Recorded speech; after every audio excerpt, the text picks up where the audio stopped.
तर नमस्कार मंडळी, कसे आहात? आशा करतो की तुम्ही खूप मस्त आणि स्वस्त असाल. स्वागत करतो तुमचं साईजी थोरात करमाळा ह्या यूट्यूब चॅनलमध्ये. तर मंडळी, आम्ही काही शूट संदर्भात अशा काही लोकेशनमध्ये आलो होतो. तुम्ही बघू शकता, लोकेशन दाखवा त्यांना.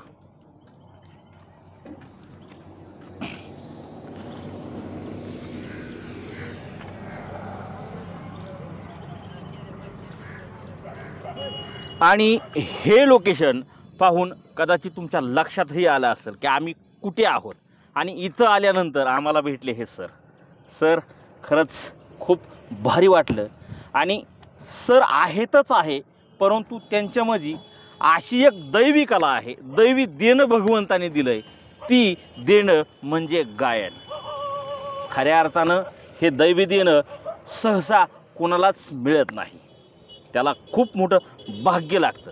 आणि असंच दैवी देणं गायनाचं आपण त्यांच्याच मुखातून ऐकूयात. सर, प्रथमतः आपली ओळख करून आमच्या प्रेक्षकांसाठी द्या. नमस्कार, मी प्राध्यापक डॉक्टर राजू म्हेत्रे, शारीरिक शिक्षण संचालक श्री संत गजानन महाविद्यालय खर्डा इथून आहे. आणि या ऐतिहासिक शहरामधून मला थोरात सर या ठिकाणी भेटले. नक्कीच. आणि त्यांनी मला थोडंसं 1-2 ओळी गायनाच्या बोलायला सांगितले.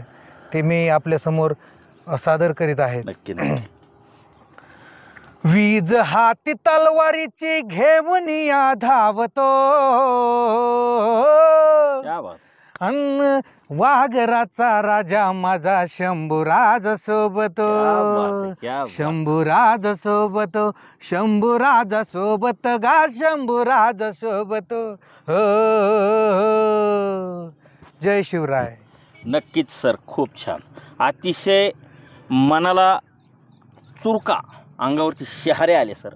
तुम्हाला विश्वास बसणार नाही, कारण हे बघा, महाराष्ट्राचं आराध्य दैवत राजे शिवछत्रपती यांच्यावरती जे काय तुम्ही कथन आणि गायन केलं, ते गायन नसून हे आताच्या पिढीसाठी एक, खोटं सांगत नाही, योगदान आहे.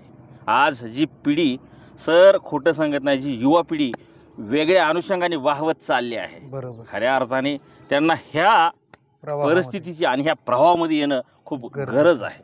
आणि सर, तुम्ही जे गायन केलं ना सर, खरंच त्या गायनाला तोड नाही.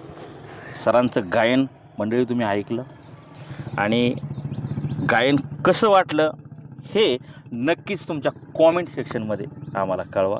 आणि तुर्तास हो, पेजवरती जर का नवीन असाल किंवा यूट्यूब चॅनलवरती जर का आमच्या तुम्ही नवीन असाल, हा जर व्हिडिओ फेसबुकला बघत असाल तरीही सांगतो, त्यावरही तुम्ही नवीन असाल तर चॅनलला सबस्क्राईब आणि ह्या व्हिडिओला लाईक. आणि हे बघा, आज आपण आलो आहोत ऐतिहासिक शहर खर्डा नगरी शिवपट्टण, म्हणजेच खर्डा. अनेक संतांच्या, राजे शिवछत्रपतींच्या, तसेच अनेक शूरवीरांच्या पदस्पर्शाने पावन झालेल्या या खर्डा नगरीमध्ये आज सर भेटले. खरंच मनाला एवढी शांतता आणि एवढं भारी वाटलं. आणि ह्यांच्या गायनासाठी एक कमेंट तर करावीच लागते बरं का. एक कमेंट नक्की करा. जय शिवराय.